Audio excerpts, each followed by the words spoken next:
Same place as David. Okay. Is that all right? Yeah. All right. That's the most important shirt. Oh, you getting barefoot? Well, You trying to be like him? I get kind it. of. Oh, so you're going to get to a point, like when you go through, where you'll get to like a video clip, and then just hit play. I think you hit tap play in the thing. Okay. If it doesn't work, we can go to the source files, but it should work. I tested a few times. Okay. All right, so you don't have to sit down. I mean, you can find your way to your seat. Sorry about the headlight, but I have to be able to read. No, that suits you.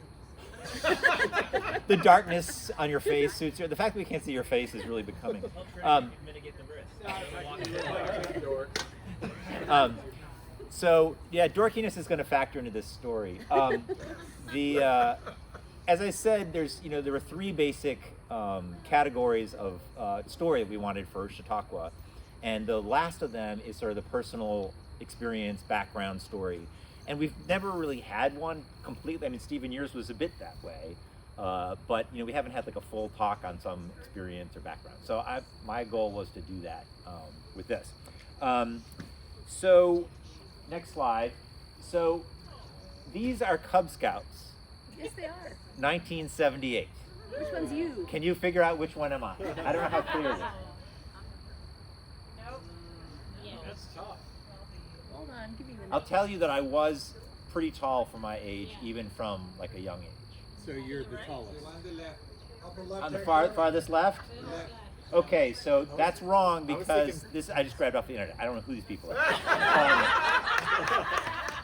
But as I looked at this photo, I could name every one of these kids from my Cub Scout troop. No joke. That is Ken Duffy. That is David Mangle. That is Chris Winter. Where's Jimmy Hayes? That's Jimmy Hayes. That's Charlie Fish. I mean, like, it's insane. We all look the same. But anyway, that's Cub Scouts, right? Next one.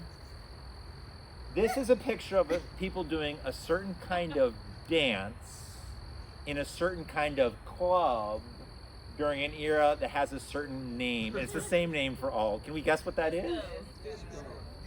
Well, you're back up to batting 500. That's good. Okay, next slide. What would you call this scene? Oh, good. Okay, so you're up to 667. So you don't think Cub Scouts Disco Riot is like three terms you'd naturally put together. But one time in 1979, those all flowed together, and I'm going to tell that story tonight. So next slide.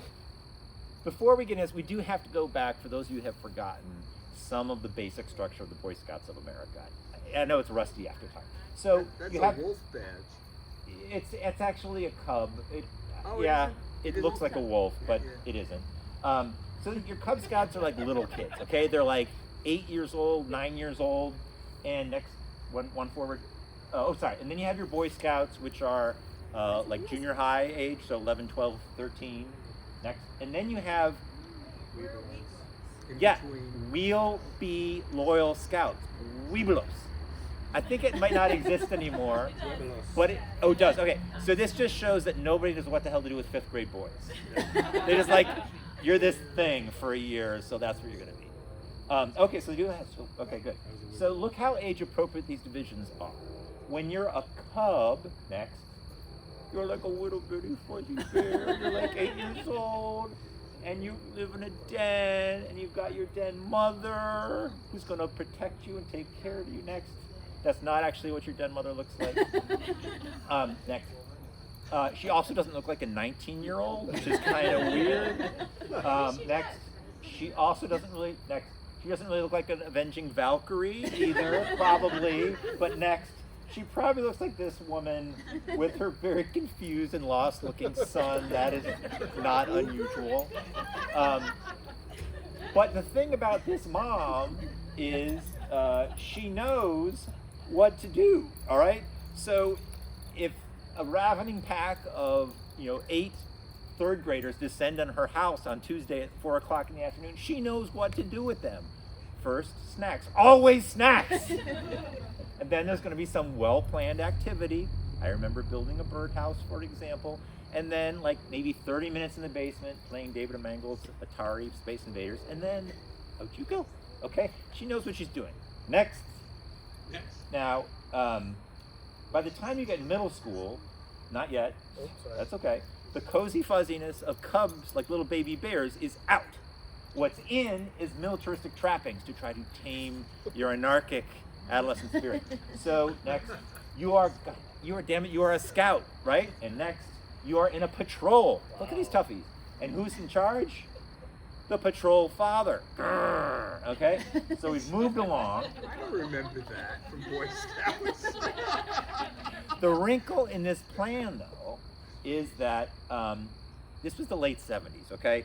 And most of the dads I knew didn't really deal with their kids that much, right? They went downtown to work, they came home, they asked you how school was, they made a martini, they watched the news, they fell asleep, which was fine. That worked.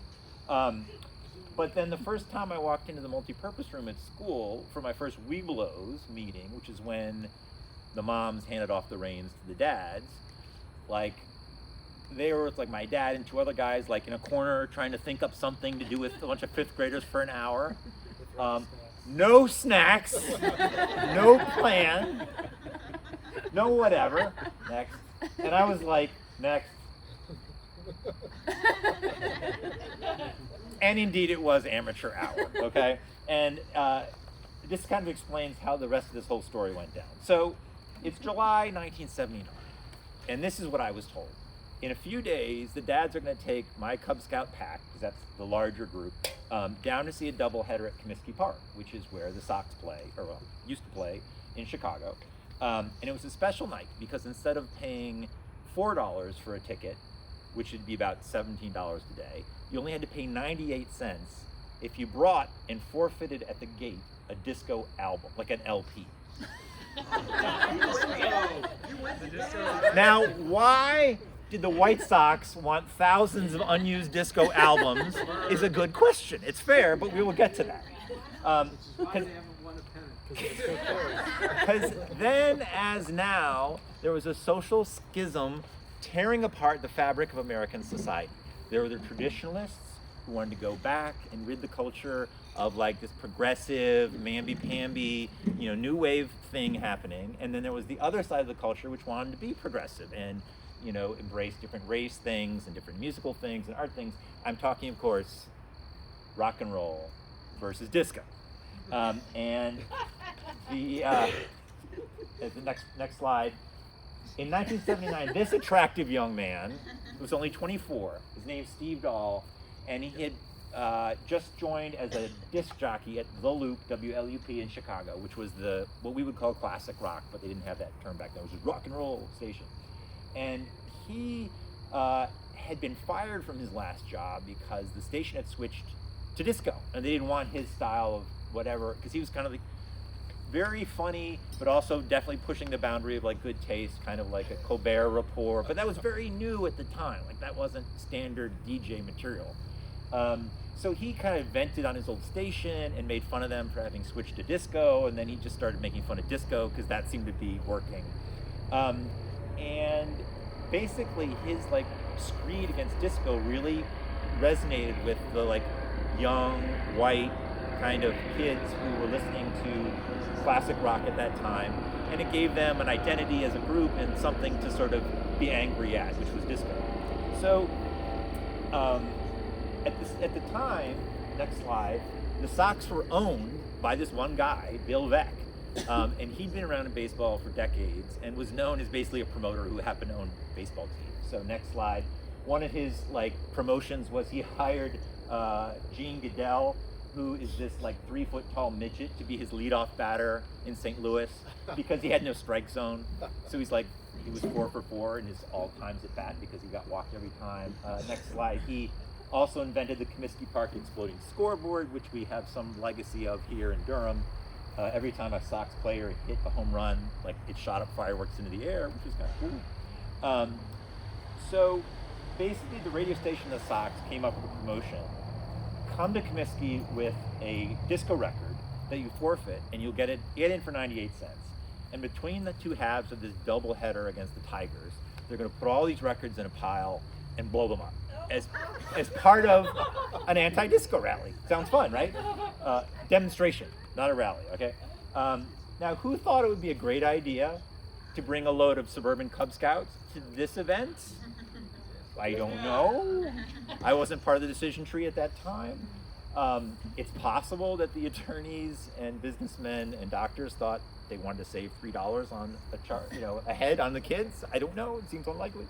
And why we were not still in the hands of the professionals, the moms, because we were still Cub Scouts. I don't know, but I assume that the moms just thought, well, it's a baseball game. The dads can handle this. No, we shall see. So I'm sure my mom went out and literally bought a disco album that week to give to me so I could take to the anti-disco rally. Did y'all know that they were gonna blow them up? Oh yeah, Okay. yeah, that was a known thing. I remember being a little anxious on the ride to the south side of Chicago, which is where Comiskey is.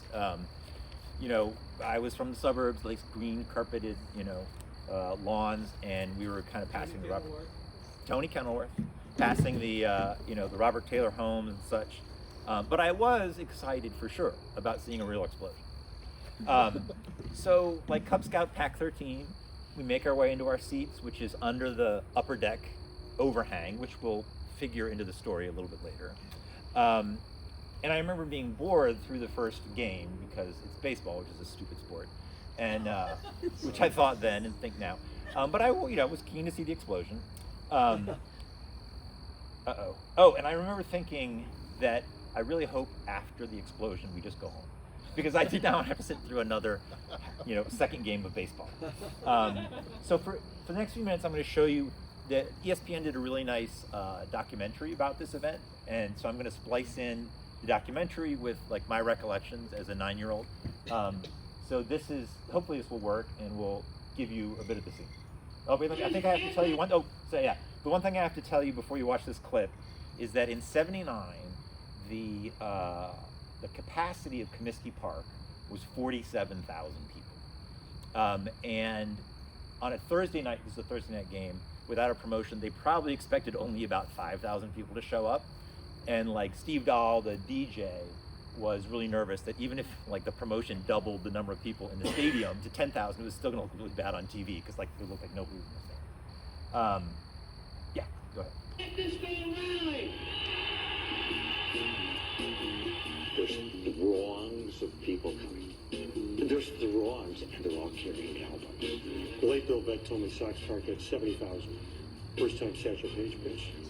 There had to be 70,000 people in the ballpark. I don't know how they got in. You could see people coming through the portholes out in left field. There was holes cut out in the wall, and people were coming up through the holes. People were swiping pops out of my tray, and there wasn't anything you could do about it. You couldn't move. You couldn't go chase someone because you couldn't get anywhere. It seemed like there was kegs in every aisle in the ballpark that night, because everybody was drunk. I said, you ought to have the pot concession. But what I just smelled down there, I think there must be a master load of pot here in this ballpark. Well, listen, we took all the disco records that you brought tonight. We got them in a giant box, and we're going to blow them up real good. They were supposed to just put them into a bin for Steve Dahl to blow up, but obviously people brought more than one. Even before the game started, people were flinging records all over the place. The first disc that was thrown missed me by a couple of inches. He missed the right side of my head by a couple of inches. It was a real dangerous situation. So yeah, that was happening. I remember that part. I really do remember is the LPs flying off the upper deck, and I mean, those of us who are old enough can remember a 33. It was not a trivial piece of plastic. I mean, it was heavy and it had a really sharp edge. But this is where it was great that we were under the upper deck overhang. So it was kind of like watching TV. You just see these discs come flying off and the people underneath it. Yeah, which was kind of, it's this funny thing, kind of cool. And I mean, I was kind of a natural rule follower as a kid, and I had enough experiences with my friends' older brothers to be kind of more comfortable, and that grown-ups were in charge. But this was kind of my first taste at 9 years old of being stuff's going down that shouldn't be going down, and I'm kind of not okay with it, but it's kind of cool, kind of fun. So that was my personal reaction to the flying discs. Oh yeah, so this is the next clip. Oh, we gotta go to the next, yeah, there we go. Time for Steve Dahl, the disc jockey, to blow up some records. He took to the field in a Jeep at the command of his ragged army. His troops greeted him as a conquering hero as he seized the microphone. All these clowns who paid 98 cents to get in the ballpark were going to have their moment of glory, and I thought it would happen very rapidly. 1, 2, 3, 4!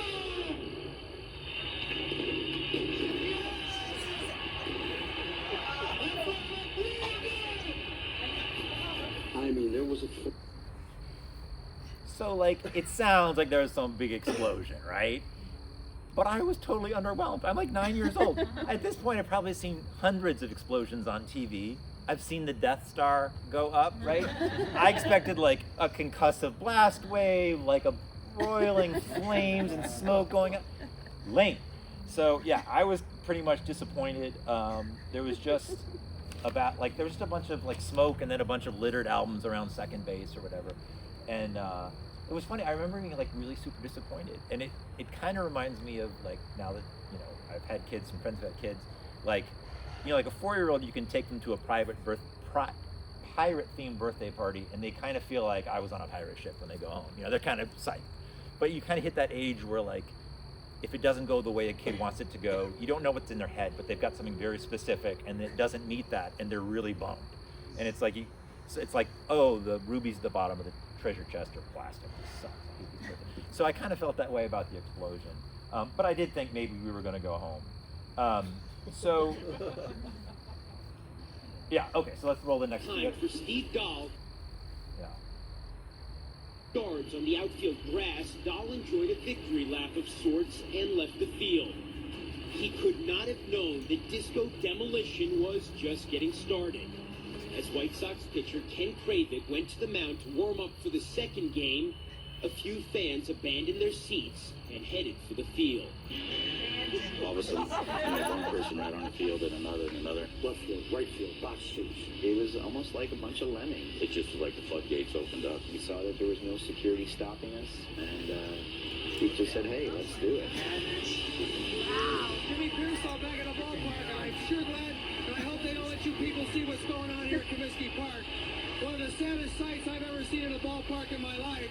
This garbage of demolishing a record has turned into a fiasco. You were outraged. I was just, Major League Baseball is Major League Baseball. You probably have never gone to a game in their life, heard of the game of baseball, and heard of baseball in Chicago. The baseball is no longer the... So I remember thinking, as the people left the stands around the field, this is interesting. I was really glad I was with my Cub Scout pack because we, pile of boys could just like joke around and watch the spectacle while our dads, who, remember, in my opinion, were kind of only nominally equipped to be in the situation for a normal baseball game full of boys, like kind of hung around and pretended like they knew what to do. And it may sound silly with today's parenting expectations, but like I really believe that like per the manly code of behavior at the time, you would have felt like a sissy if you were the first one to say, geez guys, what do we do now? Like, so they just kind of looked at like, grumbled to each other, it's like, well, those kids are really getting out of control. Second game's gonna be late now. And that was it. Like that was the only conversation that seemed to be happening. And because nobody wanted to look like the sissy guy, like we just sat in the stands and hoped things wouldn't get more crazy. Next clip. Guards on the out... Forfeit the second game. Watching fans slide down that foul pole was like, oh my God. The field was on fire. It was on fire. I've never seen a baseball field on fire before. To see this happening is a disgrace.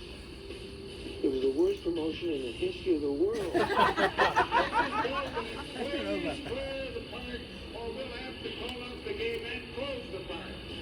I saw people steal home plate, dig up home plate. They dug up home plate. I saw a lot of people running the bases, having simulated baseball games, which was kind of cool. They were ripping the field apart, kids jumping up and down on the tarp. I'm pretty sure that I saw two people having sex behind third base. So things got more crazy. If there was a couple having sex behind third base, I did not see it, or I didn't recognize it because I was 9. The dads at this point had kind of broken the omerta and were sort of speaking a little more, gruffly but openly about whether we should just take the boys home. It's getting late, And I was thinking about this as I wrote this up. Like, clearly there were no cell phones at this time, right? At most, maybe 1 or 2 moms were at home watching the Sox game, if that, And if they had realized that there was a riot happening, they wouldn't have called. Like, what would they have done? It's like they really wouldn't have called the other moms because it was after 9 p.m. And this is the Midwest, people. You don't call unless someone's died, like someone after 9 p.m. And they probably didn't even know who the other boys were on the trip. Maybe they did, or what the phone numbers were of the other moms. Like, no one was getting a text alert like, hey, just a group chat letting everyone know, Riot, where the boys are. And of course, the dads aren't getting any input. Like, they're just like winging it because the women can't get a hold of them. And the moms are just, all they can do is sit at home and say. But while we're at it, the picture here is like, I'm wondering, like, how did John Oates, Dave Kaplan, and Dom DeLuise wind up in the production box? They all used to be part of the. They were all part of the deal. Yeah. Okay. Sorry. No, but like, all the moms could do is like, well, I'm sure Tom will make a good choice here. I hope. Anyway, next clip, I think. Forfeit the second. Oh my God. Harry and Bill Beck slide again. Oh, I'm sorry. I do have to pause here. Yeah. No, this is my best part, the favorite part of the story. So, an important character to introduce this part of the narrative is Steve Minkle. You don't know Mr. Minkle, I did. If most of the dads in my suburb were kind of cut from the same cloth, Mr. Minkle didn't quite fit. Like, for one thing, he was like kind of a big guy. He kind of looked like, not like I went to the gym, but more like I work a manual labor job or something like that.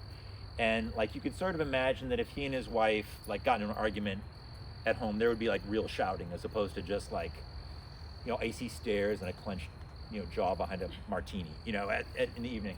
So he decided, a couple of the kids had to go to the bathroom because we've been sitting there for a long time. So he took about 5 of the kids down to the men's room under the stands. Just at the time, one of these 20-year-old revelers decided it would be a great idea in that very bathroom to light off a string of firecrackers. And listen to them reverberate off the tile walls or whatever.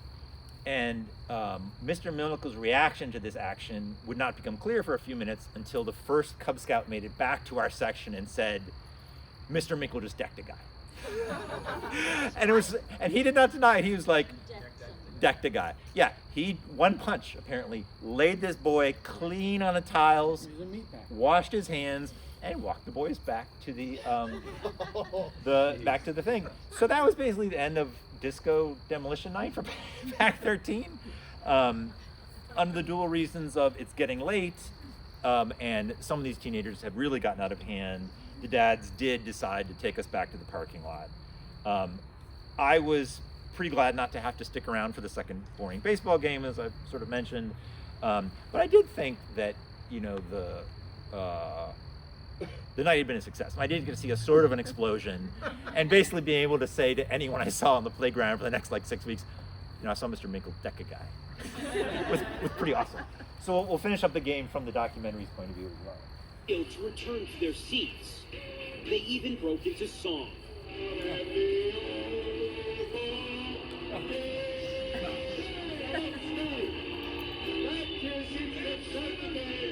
Their efforts were futile, as was the incongruously polite tone of the message on the scoreboard. The fans simply wouldn't surrender the field for the second game. Now the police are all over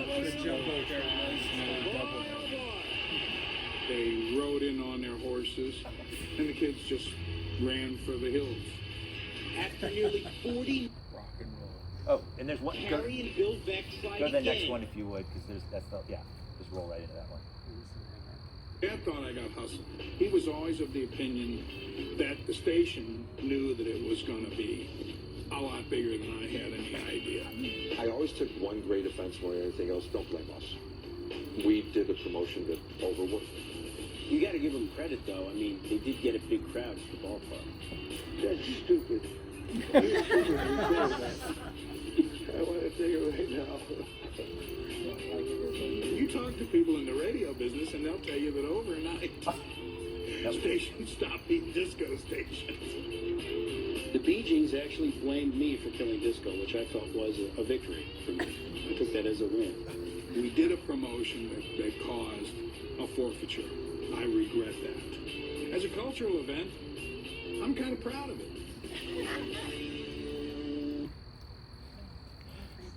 So, Dad thought I got. oh yeah.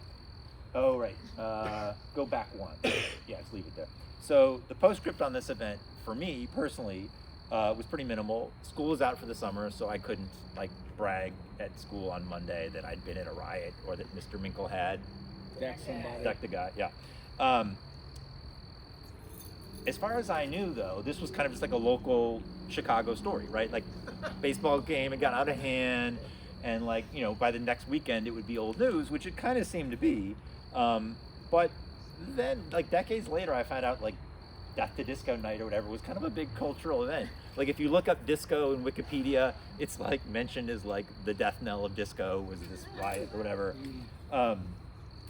Most people I mention it to who, like, if it comes up for some reason, who were not living in Chicago but were alive at the time, do seem to remember it. And, like, as I think about it now, it does sort of seem like a real, like, watershed to kind of wrap up, like, the sort of individual youth-led expression of, like, the 60s and 70s and, like, the beginning of the 80s. So, like, with the, like, disco had been sort of bubbling along from like the early 70s until 77. Like late 77 is when Saturday Night Fever came out. All of a sudden, like it blew up. Like for 2 years, there was like a quadrupling of the number of discotheques around the country and all this stuff. But you know, whenever you have this like super intensive cultural thing, like fidget spinners, or like it has a limited shelf life from that point on. So by like July 13th, 1979, it was probably time for this phenomenon to sort of get swept off the stage.